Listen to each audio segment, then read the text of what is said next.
raja sebelum saya ke Mesir. Dia kata minta kalau belajar ni Mesir pergi bukan dua yang utama, Sayyidah Hussein dan Sayyidah Nafisah. Sayyidah Hussein dulu sempat ziarah, Sayyidah Nafisah tak sempat. Ni lah bahunya. Oh, tak boleh masuk juga? Ada construction juga ke? Baru ni belum tak ada. Kenapa tak boleh Ya ke?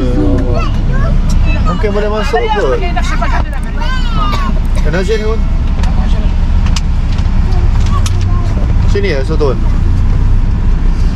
Tempat lain. Ya. Kita lagi buat. Ada nak kita bagi Ni kan Madat. boleh masuk?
Tak butuh. Jadi dulu ni. Ni apa ni?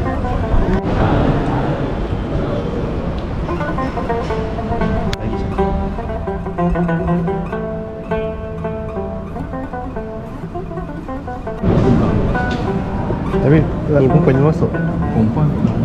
Ni pintu masuk dia tak ada masuk kan? Sebab ni dia dia ada pembaik boleh. Oh, okey ya. Okey.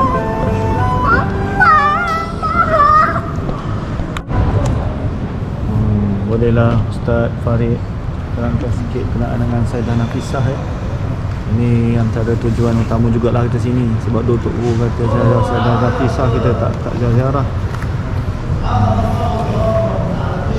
Sini sikit ni.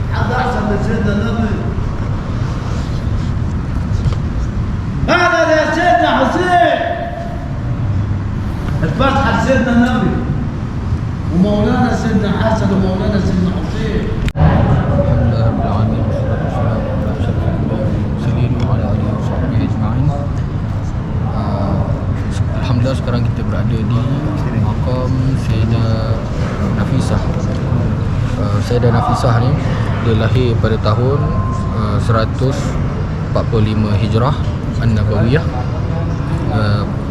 pada khilafah Abi Ja'far Abdullah Ibnu Muhammad Ibni Ali Ibni Abdullah Ibni Abbas Al-Ma'ruf, itu khilafah Mansur Al-Mansur Bil Mansur Billah. Jadinya beliau lahir sebelum lahirnya Imam Syafi'i, iaitu 5 tahun sebelum Imam Syafi'i lahir. Jadi kalau Imam Syafi'i lahir pada tahun 150 Hijrah, tapi beliau lahir pada tahun 145 Hijrah. Jadi 5 tahun sebelum Imam Syafi'i lah. Lepas beliau lahir, lepas 5 tahun tu barulah Imam Syafi'i lahir. Jadi umur beliau dengan umur Imam Syafi'i tak jauh beza sangat lah. Jadinya Sayyidah Nafisah ni di antara ahli bait Nabi yang abidah zahidah, iaitu yang ahli ibadah, dan juga dia seorang yang zuhud, dan juga orang yang mujtahidah, iaitu bersungguh-sungguh dalam melakukan kebaikan. Kemudian seorang yang wara', kemudian beliau ni di antara orang yang mempunyai karamah yang sangat banyak, iaitu kesan daripada kebaikan yang beliau lakukan sepanjang hidup beliau, daripada beliau lahir sampailah beliau wafat. Dan beliau waktu beliau datang ke Mesir, rakyat Mesir هذا يا مولانا سيدنا حسين. menyambut beliau dengan sambutan yang baik, dan beliau dibesarkan dan dibesarkan di Madinatul Munawwarah, iaitu Madinatul Nabawiyah. Kemudian lepas daripada itulah beliau berpindah ke bumi Mesir. Jadinya Sayyidah Nafisah ni kisah kalau nak cerita pada kisah beliau adalah kisah yang sangat panjang lah kan. Dan beliau juga di antara guru pada Al-Imam Munai Syafi'i, dan beliau seorang ketua di antara ahli bait Nabi yang sangat alim, yang menjadi tempat rujukan utama rakyat Mesir waktu beliau hidup. Sehingga kan Imam Syafi'i waktu datang ke Mesir, Imam Syafi'i banyak duduk dan banyak mengambil ilmu, menuntut ilmu dengan beliau. Sehingga Imam Syafi'i juga berkhidmat dengan beliau. Sampai tahap khidmat. Perempuan tu jarang perempuan nak khidmat, lelaki nak khidmat ke perempuan yang jadi jadi guru. Tapi itu rasa ta'adduban dengan ilmu dan juga ta'addub dengan ke atas ahli bait baginda Nabi sallallahu alaihi wasallam. Jadinya waktu sepanjang hidup Imam Syafi'i banyak menuntut ilmu dengan Sayyidah Nafisah. Kemudian Sayyidah Nafisah ni sebelum beliau wafat, beliau ni banyak mengkhatamkan Al-Quran, dan diriwayatkan bahawasanya beliau mengkhatamkan Al-Quran lebih kurang 1000 kali, alfan.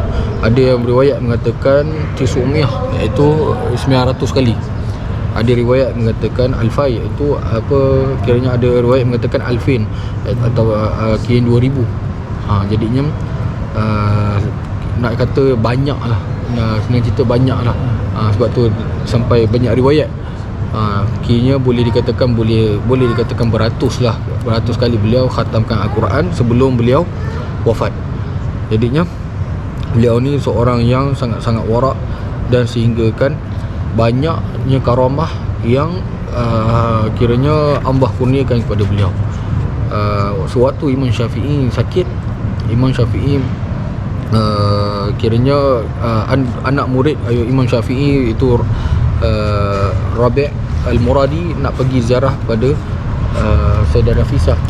Kemudian Imam Syafi'i kata, sampaikanlah kepada Sayyidah Nafisah bahawasanya aku sakit, dan mintalah doa kepada dia, mintalah doa untuk aku. Jadi bila sampainya Rabi' Al-Muradi kepada Sayyidah Nafisah dan sampaikan hajat Imam Syafi'i, kemudian Sayyidah Nafisah mendoakan, dan waktu tu juga Allah kabulkan dan Imam Syafi'i sihat. Itu di antara karamah Sayyidah Nafisah. Dan Sayyidah Nafisah ni juga di antara karamah lain juga diceritakan oleh para ulama bahawasanya beliau disebabkan dengan kesan daripada ibadat beliau ni, beliau ada orang Yahudi di zaman beliau, jiran beliau sendiri sampai masuk Islam disebabkan kesan daripada kisah dia macam ni. Kisahnya satu ketika ada ibu dan juga ayah seorang Yahudi ni, ibu dan ayah Yahudi ni, dia bela seorang anak yang lumpuh. Anak dia lumpuh dan tak boleh gerak lah, satu badan lumpuh kan. Jadinya satu hari tu mereka ni nak pergi melakukan ibadat. Maksudnya ada hari yang mereka nak kena lakukan ibadat lah. Jadinya mereka ni pergi jumpa Sayyidah Nafisah dan minta untuk tinggalkan anak dia yang lumpuh ni pada Sayyidah Nafisah, sebab waktu tu Sayyidah Nafisah berjiran dengan dia. Jadinya kemudian mereka tinggalkan anak dia yang lumpuh ni dengan Sayyidah Nafisah. Kemudian dia pergilah beribadat dekat tempat ibadat dia.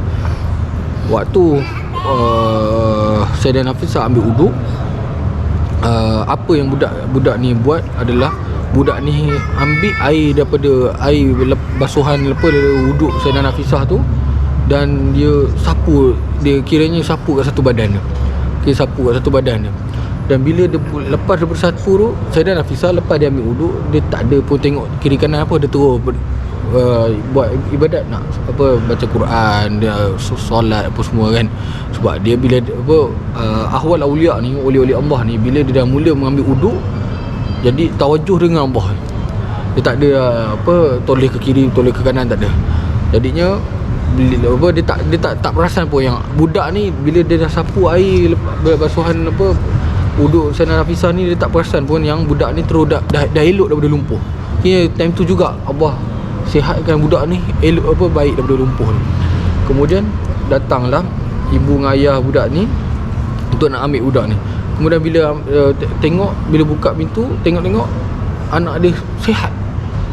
Tapi ibu dengan ayah dia jadi terkejut lah, takjub. Yalah, sedangkan dia bela anak dia ni daripada kecil lumpuh, sampailah dia bela sekarang ni lumpuh. Tapi bila buka pintu tengok anak dia sihat macam biasa, boleh berjalan, boleh berdiri kan, boleh peluk mak dengan ayah dia. Jadi kemudian dia pun bawa balik. Bila sampai di rumah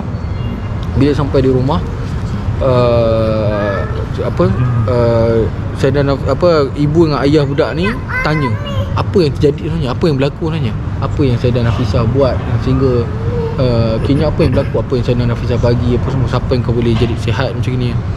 Jadi budak tu pun cerita waktu Sayyidah Nafisah ambil wuduk kan, dia ambil air basuhan wuduk daripada Sayyidah Nafisah ni, dan dia pun sapu kat seluruh badan dia. Dan kemudian lepas daripada tu lepas daripada tu badan dia tu jadi sihat kan, boleh berjalan macam biasa semua, tak ada sakit apa.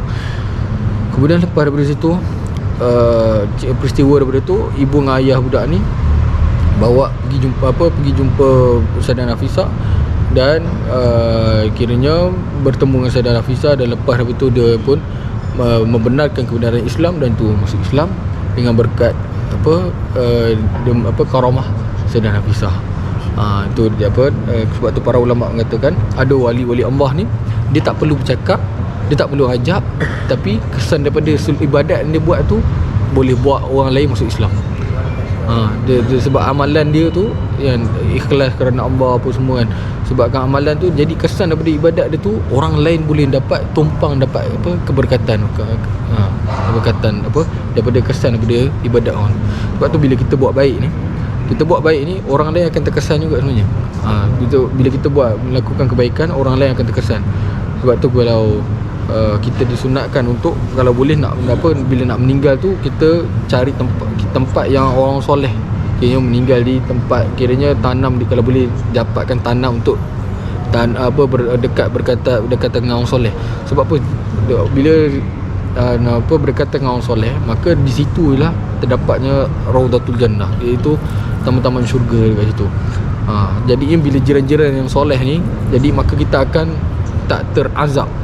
Bila kita duduk, bila kita dah meninggal nanti, kita meninggal, lepas tu kita ditanam dengan jiran yang bukan soleh, orang jahat apa semua, maka kita akan terazab walaupun kita soleh kan. Kita akan rasa terazab sebab kita kita akan terkena lah, kiranya walaupun kita soleh, kiranya kita akan rasa tak selesa. Bukan kita terkena tempias orang-orang tak soleh tu kena azab, tapi kita akan rasa tak selesa. Kita akan tak rasa tak selesa waktu tu. Jadinya sebab tu disunatkan bila kita nak meninggal, ataupun waktu kita hidup dah sekalipun, kita disunatkan untuk cari jiran-jiran kira yang soleh sebelum kita nak duduk rumah dan sebagainya. Ataupun waktu kita nak bersahabat sekalipun, kita cari sahabat-sahabat yang soleh, bukan sahabat-sahabat yang fasik dan sebagainya. Jadi disunatkan sebab kita akan terkesan. Sebab tu Nabi kata almar'u ma'a khalili, seseorang tu dia akan almar'u ma'a dini ya khalili, seseorang tu akan bersama dengan agama sahabatnya tu, orang yang dia ikut tu, yang dia rapat tu kan. Jadinya kalau sahabat kita tu baik, maka kita pun akan terkesan dengan kebaikan. Jadi disebabkan dengan kebaikan kesan daripada kebaikan Sayyidah Nafisah buat tu, orang lain kiranya orang kafir boleh memeluk Islam hasil daripada kebaikan yang dia lakukan, dan Allah bagi karamah pada dia, dan Allah kiranya daripada kesan tu pun Allah dah boleh bukakan pintu hati orang untuk masuk Islam. Tak semestinya dengan cakap sini sembahyang jenazah 5 waktu. Sebab Imam Syafi'i minta sembahyang di sembahyangkan jenazah rumah Sayyidah Nafisah. Waktu sembahyang. Kita pergi ke makam Imam Syafi'i pula. Okey dah. Bahar paling teruk. Pula air panas.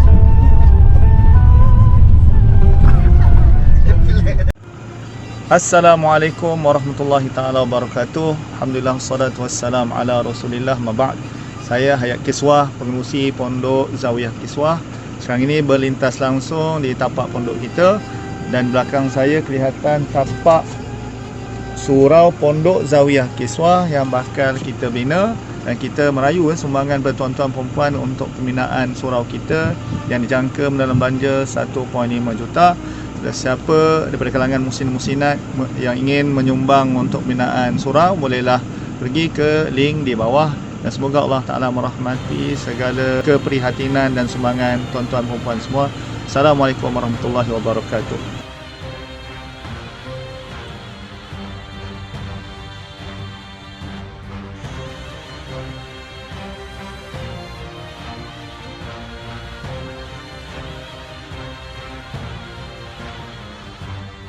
First of all, I want to say Alhamdulillah